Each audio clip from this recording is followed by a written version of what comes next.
3-4 ದಶಕಗಳಿಂದ ತೊಡಗಿಸಿಕೊಂಡವರು. ಮತ್ತೆ ಕೊಂದವರು ಯಾರು ಚಳವಳಿಯ ಮುಖ್ಯ ನೇತಾರರಲ್ಲಿ ಒಬ್ಬರು. ಹಾಗೇನೆ ಬಹಳ ಮುಖ್ಯವಾಗಿ ಉಗ್ರಪ್ಪ ಸಮಿತಿಯ ಸದಸ್ಯರಾಗಿ ಮೊದಲೇ ಇಲ್ಲಿ ಸಮೀಕ್ಷೆಯನ್ನು ನಡೆಸಿದವರು. ಜ್ಯೋತಿ ಮಾತಾಡ್ತಾರೆ.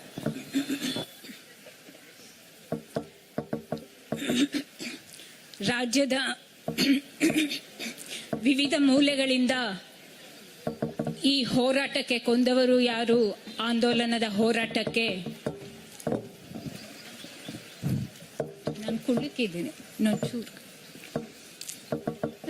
ಕೊಂದವರು ಯಾರು ಆಂದೋಲನದ ಈ ಹೋರಾಟಕ್ಕೆ, ಮಹಿಳಾ ನ್ಯಾಯ ಸಮಾವೇಶಕ್ಕೆ ಬಂದಿರುವಂತ ಕೆಚ್ಚೆದೆಯ ಎಲ್ಲ ಹೋರಾಟಗಾರ್ತಿಯರಿಗೂ ಮತ್ತು ನಮ್ಮ ಆಂದೋಲನಕ್ಕೆ ಬೆಂಬಲ ಪಡಿಸುತ್ತಿರುವಂತಹ ಎಲ್ಲ ಸಹೋದರರಿಗೂ ನನ್ನ ನಮಸ್ಕಾರ. ಮೊದಲನೇದಾಗಿ ಈಗಾಗಲೇ ನನ್ನ ಸಹೋದರಿಯರು ಹೇಳಿರೋ ಹಾಗೆ ಇಲ್ಲಿ ನಾವು ಯಾಕೆ ಬಂದಿದ್ದೀವಿ ಅಂತ ನಮ್ಗೆಲ್ಲರಿಗೂ ಗೊತ್ತಿದೆ, ನಮ್ಮ ವ್ಯವಸ್ಥೆಗೂ ಗೊತ್ತಿದೆ, ನಮ್ಮ ಇಲ್ಲಿ ತಾಲೂಕು ಆಡಳಿತಕ್ಕಿರ್ಬೋದು ಅಥವಾ ಜಿಲ್ಲಾಡಳಿತಕ್ಕಿರ್ಬೋದು ಎಲ್ಲರಿಗೂ ಗೊತ್ತಿದೆ ನಾವು ಯಾಕೆ ಇಲ್ಲಿ ಬಂದಿದ್ದೀವಿ ಅಂತ. ಬಹುಶಃ ಇವತ್ತು ನಾವು ಇಲ್ಲಿ 16ನೇ ತಾರೀಕು ಡಿಸೆಂಬರ್, ಇದೊಂದು ಬಹಳ ಮುಖ್ಯವಾದ ದಿನ. ನಮ್ಮ ದೇಶಕ್ಕೆ ಸಂಬಂಧಪಟ್ಟಂಗೆ, ನಮ್ಮ ಹೆಣ್ಮಕ್ಳಿಗೆ ಸಂಬಂಧಪಟ್ಟಂಗೆ.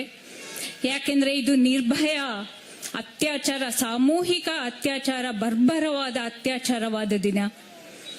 ಅದನ್ನ ನಾವು ನೆನೆಸ್ಕೊಳ್ತಾ ಇವತ್ತು ಇಲ್ಲಿ ಬೆಳ್ತಂಗಡಿಯ ನೆಲದಲ್ಲಿ ನಾವು ಈ ಒಂದು ಮಹಿಳಾ ನ್ಯಾಯ ಸಮಾವೇಶವನ್ನು ಹಮ್ಮಿಕೊಂಡಿದ್ದೀವಿ.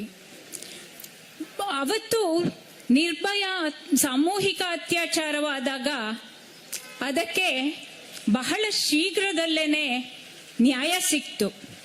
ನ್ಯಾಯ ಸಿಕ್ತು ಅಂತಂದ್ರೆ ಆ ಹೆಣ್ಮಗಳು ಉಳಿಲಿಲ್ಲ, ಅದು ಬೇರೆ ವಿಷಯ. ಆದ್ರೆ ಆ ಹೆಣ್ಮಗಳು ಯಾರು ಬಲಿಯಾದ್ಲು, ಅವಳ ನೆಪದಲ್ಲಿ ನಮ್ಮ ಬದುಕಿರುವಂತ ಹೆಣ್ಮಕ್ಳಿಗೆ ಈ ಲೈಂಗಿಕ ಕಿರುಕುಳ ಅಥವಾ ಅತ್ಯಾಚಾರದ ವಿಷಯದಲ್ಲಿ ಅನೇಕ ಕಾನೂನುಗಳು ಸಿಕ್ಕಿದ್ವು. ವರ್ಮಾ ಸಮಿತಿ ರಚನೆ ಆಯಿತು. ಆದರೆ ಇವತ್ತು ಧರ್ಮಸ್ಥಳದಲ್ಲಿ ಮತ್ತು ಅದರ ಸುತ್ತಮುತ್ತಲಿನಲ್ಲಿ ದಶಕಗಳಿಂದ ನಡೆದಿರುವಂತಹ ಅತ್ಯಾಚಾರಗಳು, ಕೊಲೆಗಳು, ಅಸಹಜ ಸಾವುಗಳು ಮತ್ತು ನಾಪತ್ತೆ ಪ್ರಕರಣಗಳಲ್ಲಿ ಯಾಕೆ ನ್ಯಾಯ ಸಿಗ್ತಾ ಇಲ್ಲ? ಯಾಕೆ ಯಾವುದೂ ಕೂಡ ಕೊಂದವ್ರು ಯಾರು ಅಥವಾ ಅತ್ಯಾಚಾರ ಮಾಡಿದವ್ರು ಯಾರು ಅಥವಾ ಅಲ್ಲಿ ನಾಪತ್ತೆಯಾದ ಹೆಣ್ಮಕ್ಳು ಎಲ್ಲಿ ಹೋದ್ರು ಅನ್ನೋದು ಪತ್ತೆಯಾಗ್ತಾ ಇಲ್ಲ ಅನ್ನೋದು ನಮ್ಮೆಲ್ಲರಿಗೂ ಒಂದು ಯಕ್ಷ ಪ್ರಶ್ನೆ ಆಗಿದೆ. ಬಹುಶಃ ಅಲ್ಲಿ ಜನಕ್ಕೆ ಗೊತ್ತಿದೆಯೋ ಏನೋ ನನಗೆ ಗೊತ್ತಿಲ್ಲ. ಆದ್ರೂ ಕೂಡ ಅದನ್ನ ಕಾನೂನಾತ್ಮಕವಾಗಿ ಯಾಕೆ ಕಂಡು ಹಿಡಿಯಕ್ಕಾಗಿಲ್ಲ ಅನ್ನೋದು ನಮಗೆಲ್ಲರಿಗೂ ಇರುವಂತ ಪ್ರಶ್ನೆ ಆಗಿದೆ. ಅನೇಕ ಅವತ್ತಿಂದ ಇವತ್ತಿನವರೆಗೂ ವೇದವಲ್ಲಿಯ ಪ್ರಕರಣದಿಂದ ಹಿಡಿದು 1979ರಿಂದ ಹಿಡಿದು ಇವತ್ತಿನವರೆಗೂ ಕೂಡ ಅನೇಕ ಸರ್ಕಾರಗಳು ಬಂದು ಹೋಗಿವೆ, ಎಲ್ಲ ಬಣ್ಣದ ಸರ್ಕಾರಗಳು ಬಂದು ಹೋಗಿವೆ. ಆದ್ರೆ ನಮಗೆ ಹೆಣ್ಮಕ್ಳಿಗೆ ನ್ಯಾಯವಂತೂ ಸಿಕ್ಕಿಲ್ಲ. ಯಾವ ಪ್ರಕರಣಗಳು ಕೂಡ ಒಂದು ತಾರ್ಕಿಕ ಅಂತ್ಯವನ್ನು ಮುಟ್ಟಿಲ್ಲ. ಯಾವುದು ಕೂಡ ಅದು ತನಿಖೆಯನ್ನ ತಾರ್ಕಿಕ ಅಂತ್ಯ ಮುಟ್ಟಿಸಿಲ್ಲ. ಹಾಗಾಗಿ ನಾವು ಇವತ್ತು ಇಲ್ಲಿ ಕೊಂದವರು ಯಾರು, ಅತ್ಯಾಚಾರ ಮಾಡಿದವರು ಯಾರು ಅಂತ ಕೇಳಕ್ ಬಂದಿದ್ದೀವಿ. ನಾವು ಯಾರನ್ನ ಕೇಳಕ್ ಬಂದಿದ್ದೀವಿ ಅಂದ್ರೆ ಇಡೀ ವ್ಯವಸ್ಥೆಯನ್ನ ಕೇಳಕ್ ಬಂದಿದ್ದೀವಿ. ಅಲ್ಲಿ ನಿರ್ಭಯ ಪ್ರಕರಣದಲ್ಲಿ ಪತ್ತೆ ಮಾಡಕ್ಕೆ ಸಾಧ್ಯ ಆದ್ರೆ ಇಲ್ಲಿ ಯಾಕೆ ಅದು ಸಾಧ್ಯ ಆಗ್ತಾ ಇಲ್ಲ ಅಂತ ನಾವು ಈ ವ್ಯವಸ್ಥೆನ ಕೇಳಕ್ ಬಂದಿದ್ದೀವಿ. ಹಾಗಾಗಿ ನಮಗನ್ಸ್ತಾ ಇದೆ, ಯಾಕೆ ಅಲ್ಲಿ ನಿರ್ಭಯ ಪ್ರಕರಣದಲ್ಲಿ ಅವರು ಆರೋಪಿಗಳು ಅಥವಾ ಅಪರಾಧಿಗಳು ಒಂದು ಬಡ ಕುಟುಂಬಗಳಿಂದ ಬಂದವರಾಗಿದ್ರು, ಸ್ಲಮ್ಗಳಿಂದ ಬಂದವರಾಗಿದ್ರು. ಹಾಗಾಗಿ ಅದು ಬೇಗನೆ ಪತ್ತೆ ಆಯ್ತಾ ಅಂತ ನಮಗೆಲ್ಲೋ ಒಂದು ಅನುಮಾನ ಕಾಡ್ತಾ ಇದೆ. ಇಲ್ಲಿ ಬಹುಶಃ ಇವರೆಲ್ಲ ಯಾರಾದ್ರೂ ಬಲಾಢ್ಯರು ಹಿಂದೆ ಇದಾರ ಅನ್ನೋ ಗುಮಾನಿ ಎಲ್ಲರಿಗೂ ಇದೆ. ಅದಕ್ಕಾಗಿನೇ ಏನಾದ್ರೂ ಆ, ಇಡೀ ವ್ಯವಸ್ಥೆ ಇದನ್ನ ಪತ್ತೆ ಮಾಡ್ತಿಲ್ವೋ ಏನೋ ಅನ್ನೋದು. ಈಗ ಹೇಳಿದ್ರು ನಾನು ಉಗ್ರಪ್ಪ ಸಮಿತಿಯಲ್ಲಿ ಇದ್ದೆ ಅಂತ.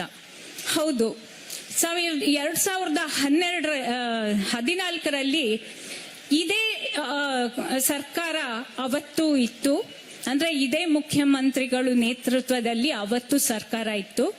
ಆ ಸರ್ಕಾರ ಒಂದು ಸಮಿತಿ ರಚನೆ ಮಾಡಿತ್ತು. ಮಹಿಳೆಯರ ಮತ್ತು ಮಕ್ಕಳ ಮೇಲಿನ ದೌರ್ಜನ್ಯಗಳು, ಎಲ್ಲಾ ತರದ ದೌರ್ಜನ್ಯಗಳನ್ನ ತಡೆಯಕ್ಕೋಸ್ಕರ ಒಂದು ವರದಿ ಕೊಡಿ ಮತ್ತೆ ಶಿಫಾರಸುಗಳನ್ನ ಕೊಡಿ ಅಂತ ಹೇಳಿ ಒಂದು ತಜ್ಞರ ಸಮಿತಿಯನ್ನ ರಚನೆ ಮಾಡಿದಾಗ ಬಹಳಷ್ಟು ಅದರಲ್ಲಿ ಹೋರಾಟಗಾರ್ತಿಯರನ್ನು ಸೇರಿಸ್ಕೊಂಡಿತ್ತು. ನಾವೆಲ್ಲರೂ ಇದ್ವಿ.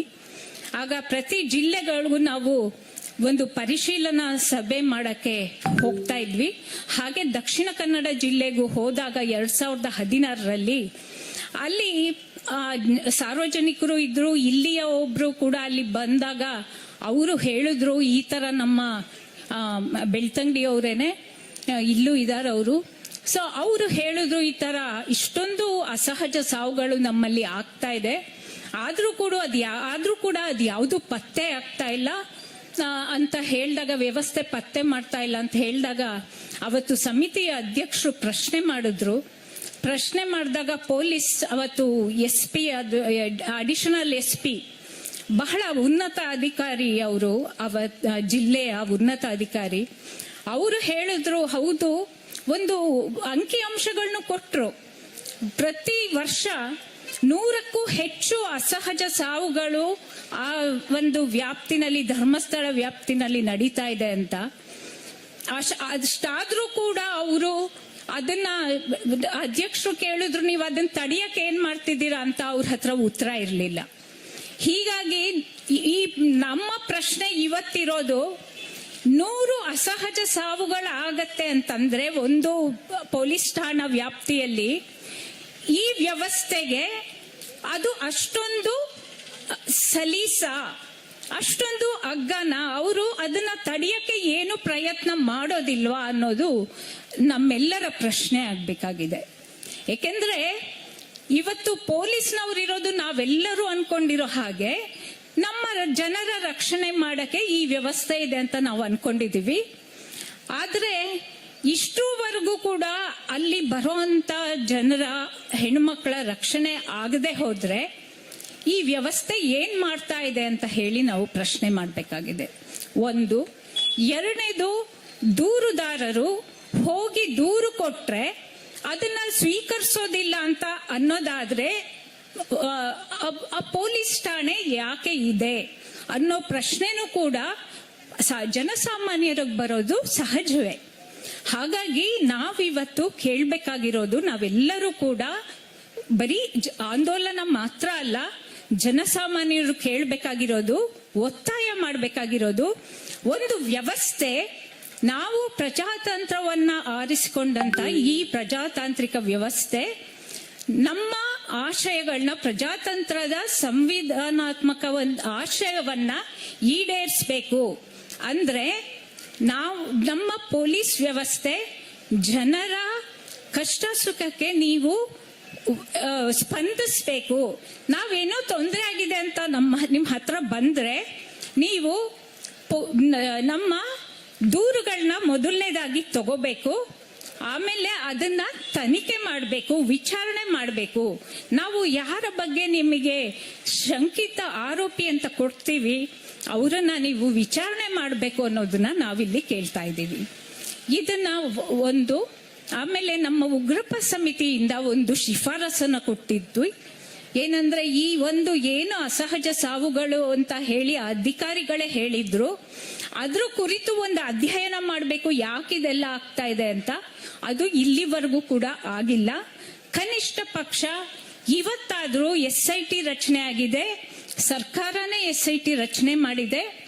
ಇವತ್ತಾದ್ರೂ ಈ UDR ಕೇಸಸ್ ಇರ್ಬೋದು ಅಥವಾ ನಾವು ಮುಂಚೆ ಹೇಳಿದಂತ ಎಲ್ಲಾ ಪ್ರಕರಣಗಳನ್ನು ಕೂಡ ನಿಷ್ಪಕ್ಷಪಾತವಾಗಿ, ಯಾರ ಒತ್ತಡಕ್ಕೂ ಮಣಿದಿರ ಸಮಗ್ರವಾಗಿ ಸರ್ಕಾರ ಏನು ಈ SIT ರಚನೆ ಮಾಡುವಾಗ ಒಂದು ಜೀವೋ ಹೊರಡಿಸಿದೆ, ಅಂದ್ರೆ ಸರ್ಕಾರಿ ಆದೇಶ ಹೊರಡಿಸಿದೆ, ಅದ್ರ ಪ್ರಕಾರ ಸಮಗ್ರವಾಗಿ ತನಿಖೆ ಮಾಡಬೇಕು ಅಂತ ನಾವೆಲ್ಲರೂ ಈ ಮೂಲಕ ಕೇಳಕ್ಕೋಸ್ಕರ ಇವತ್ತು ಇಡೀ ರಾಜ್ಯದ ಮೂಲೆ ಮೂಲೆಗಳಿಂದ ಯಾವ ಬೆದರಿಕೆಗೂ ಯಾವುದಕ್ಕೂ ಮಣಿದಿರ ನಾವಿವತ್ತು ಇಲ್ಲಿ ಬಂದಿದ್ದೀವಿ ಅಂತ ನಾನು ಹೇಳಕ್ ಇಷ್ಟಪಡ್ತಾ ಇದ್ದೀನಿ ಸ್ನೇಹಿತರೆ. ಹಾಗಾಗಿ ನಾನು ಇಲ್ಲಿ ಕೇಳ್ತಾ ಇರೋದು, ಈ ನಮ್ಮ ವ್ಯವಸ್ಥೆಯ ಲೋಪದೋಷಗಳು ಏನು ನಡೆದಿದೆ, ಬರೀ ಪೊಲೀಸ್ ಇಲಾಖೆ ಮಾತ್ರ ಅಲ್ಲ, ಒಂದು ಜಿಲ್ಲಾಡಳಿತ ಆಗ್ಲಿ, ಒಂದು ತಾಲೂಕು ಆಡಳಿತ ಆಗ್ಲಿ, ಏನು ಜನರನ್ನ ರಕ್ಷಣೆ ಮಾಡಬೇಕಿತ್ತು, ಏನು ಹೆಣ್ಮಕ್ಳನ್ನ ರಕ್ಷಣೆ ಮಾಡಬೇಕಿತ್ತು, ಸಂವಿಧಾನ ಹೆಣ್ಮಕ್ಳಿಗೆ ಕೊಟ್ಟಿರೋ ಅಂತ ಒಂದು ಖಾತ್ರಿಗಳನ್ನ, ಬದುಕುವ ಹಕ್ಕಿನ ಖಾತ್ರಿಯನ್ನ, ಘನತೆಯ ಬದುಕಿನ ಹಕ್ಕಿನ ಖಾತ್ರಿಯನ್ನ ಕೊಡ್ಬೇಕಿತ್ತು, ಖಾತ್ರಿಗೊಳಿಸ್ಬೇಕಿತ್ತು, ಜಾರಿಗೊಳಿಸ್ಬೇಕಿತ್ತು. ಅದನ್ನ ಮಾಡಬೇಕು, ಇನ್ನು ಮುಂದಾದ್ರೂ ಮಾಡಬೇಕು. ಮತ್ತೆ ಈ ಹಿಂದೆ ಯಾವುದು ಉಲ್ಲಂಘನೆ ಆಗಿದೆ ಈ ಹಕ್ಕುಗಳು, ಅದಕ್ಕೆಲ್ಲ ಕೂಡ ನ್ಯಾಯವನ್ನ ಒದಗಿಸ್ಬೇಕು ಅಂತ ನಾವೆಲ್ಲರೂ ಕೂಡ ಈ ಮೂಲಕ ಈ ತಾಲೂಕಾಡಳಿತವನ್ನ ಮತ್ತೆ ಈ ಜಿಲ್ಲಾಡಳಿತವನ್ನ, ಸರ್ಕಾರವನ್ನ ಮತ್ತೆ SIT ಯನ್ನ ನಾವು ಆಗ್ರಹಿಸ್ತಾ ಇದ್ದೇವೆ. ಹಾಗಾಗಿ ಈ SIT ಈ ಪ್ರಕರಣಗಳೆಲ್ಲವನ್ನು ಕೂಡ ಸಮಗ್ರವಾಗಿ, ನಿಷ್ಪಕ್ಷಪಾತವಾಗಿ ಮತ್ತು ಯಾರ ಒತ್ತಡಕ್ಕೂ ಮಣಿದಿರ ತನಿಖೆ ಮಾಡಬೇಕು ಅಂತ ಮತ್ತೆ ಮತ್ತೆ ಮತ್ತೆ ಮತ್ತೆ ನಾವು ಹೇಳ್ತಾ ಇದ್ದೀವಿ.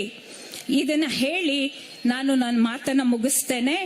ಮತ್ತೆ ಕೊಂದವರು ಯಾರು ಅನ್ನೋ ಆಂದೋಲನ, ಈ ಹೋರಾಟ ನಮಗೆ ನ್ಯಾಯ ಸಿಗೋ ತನಕ, ನಮ್ಮ ಹೆಣ್ಮಕ್ಳಿಗೆ ನ್ಯಾಯ ಸಿಗೋ ತನಕ ಮುಂದುವರಿಯತ್ತೆ ಅನ್ನೋದನ್ನ ನಾನು ಈ ಮೂಲಕ ಹೇಳಕ್ಕೆ ಇಷ್ಟಪಡ್ತಾ ಇದ್ದೇನೆ. ನಮಸ್ಕಾರ.